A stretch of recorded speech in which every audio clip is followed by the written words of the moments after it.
I now turn, in the little time that is left for me, to what Islam has to say on the economy.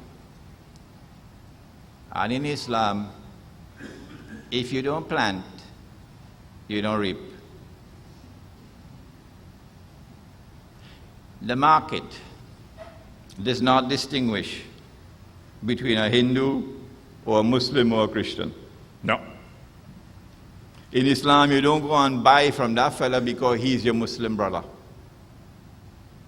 Because then the Hindu will go and buy from him because he's a Hindu brother. And the Christian will go and buy from him because he's a Christian brother. No. When you go to the market, there is no religion in the market. When you go to the market, you buy your goods based on the quality of the goods and the price of the goods. And so, if you plant, you reap. If you don't plant, you don't reap. Everybody must work. But we recognize that there are some who need to be helped. Men don't make babies. Women make babies. And during the 9 months of pregnancy and after the baby is born, a woman is handicapped.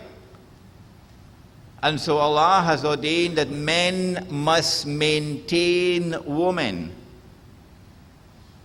If a man cannot maintain his wife, and she does not have the means herself to maintain herself, she is eligible to seek a divorce.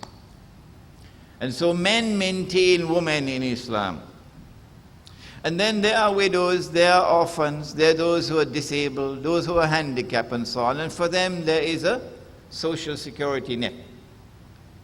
But we don't have affirmative action in Islam. We don't have the state intervening in the economy to give preferential treatment to some over others. Not in Islam. Dr. Muhammad Mahathir did not understand that in Malaysia. And so he uses the resources of the state to build a model of a state in Malaysia, where the resources of the state are used to help out the Malay people because they are disadvantaged compared to the Chinese. No, not in Islam. The Prophet, Allah's blessings be upon him, ordered that we must not intervene in the market.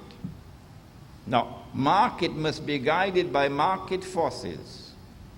A man came to the Prophet and said, "O Messenger of Allah, price is too high, bring them down."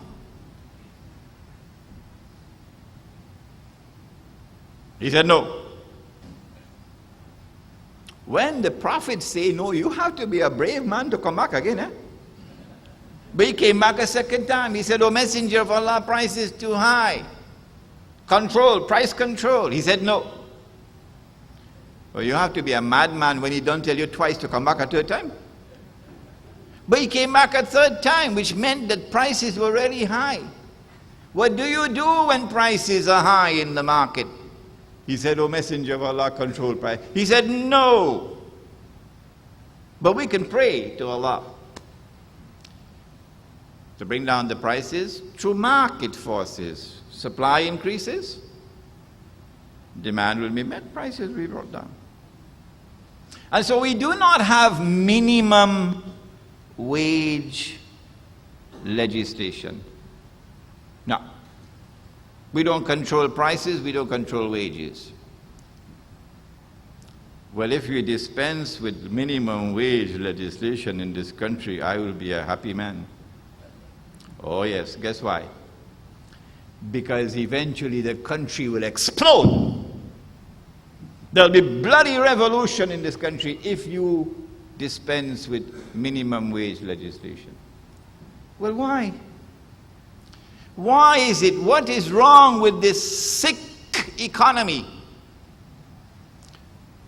That wealth no longer circulates through the economy. One day for me, one day for you. No, no, no. What is wrong with this sick economy where wealth no longer circulates through the economy? I ain't talking about Trinidad alone, you know. It's the economy around the world today, where the rich are now ensconced in permanent wealth and the poor are imprisoned in permanent poverty. Permanent poverty is oppression. And oppression is the worst of all attacks that you could have on moral values, as Sheikh Siddiq Nasir has just explained. Allah has prohibited oppression to himself and to his creatures.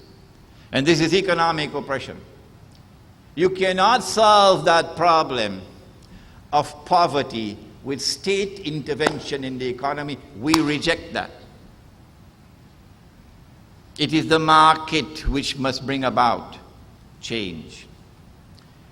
Well, then Islam says, if the market is to do that, you must have a free and a fair market.